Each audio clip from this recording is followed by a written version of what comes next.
ఆధ్యాత్మిక మిత్రులందరికీ కూడా శుభాభివందనాలు.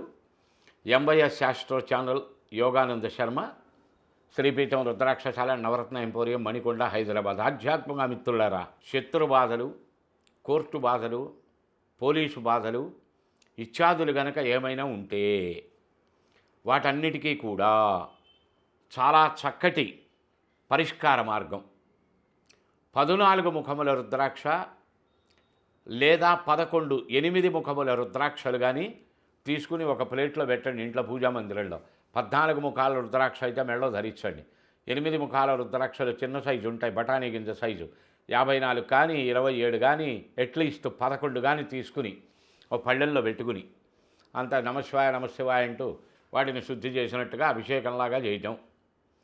అంటే 88 శివలింగాలని మీరు ఆ పళ్ళెంలో ప్రతిష్ఠించినట్టు.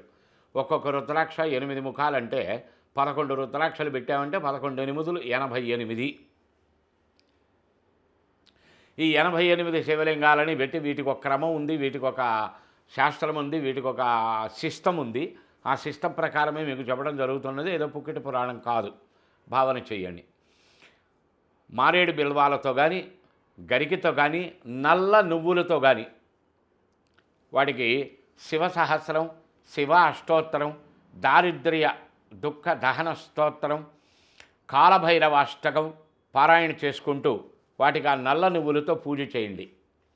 ఎండాకాలంలో భయంకరమైన రోహిణీ కార్తెలో పిట్టలు ఎలా రాలిపోతాయో, ఒక చెట్టు మీద వందలుగా వేలాదిగా ఉన్నటువంటి పిట్టలు ఒక్క శబ్దం చేసిన వెంటనే ఎలా చెల్లా చెదురైపోతాయో, కష్టముల పరంపరలు అలా చెల్లా చెదురైపోతాయి. శత్రువులు అలా బహిష్కృతులైపోతారు మీ జీవిత గమనంలో నుంచి. మారణ, మోహన, విద్వేషణ, ఉచ్చాటన, వశీకరణ, స్తంభన అని 6 ప్రయోగాలు ఉంటాయి మంత్రశాస్త్రంలో. మనం వాళ్ళు నశింపబడాలి అని ఎప్పుడు సంకల్పం చెప్పుకోకూడదు. ఇది బాగా దృష్టిలో పెట్టుకోండి. అది బ్రహ్మ విద్య కిందకి రాదు, సెకండరీ కిందకు వస్తుంది. పొరపాటును కూడా నాశనం కోరుకోకూడదు ఎవ్వరిని కూడా. ఏమండి మరి ఇంకా శత్రువుల వల్ల మేము అనేక ఇబ్బందులు పడుతున్నాం కదా, పడతాం.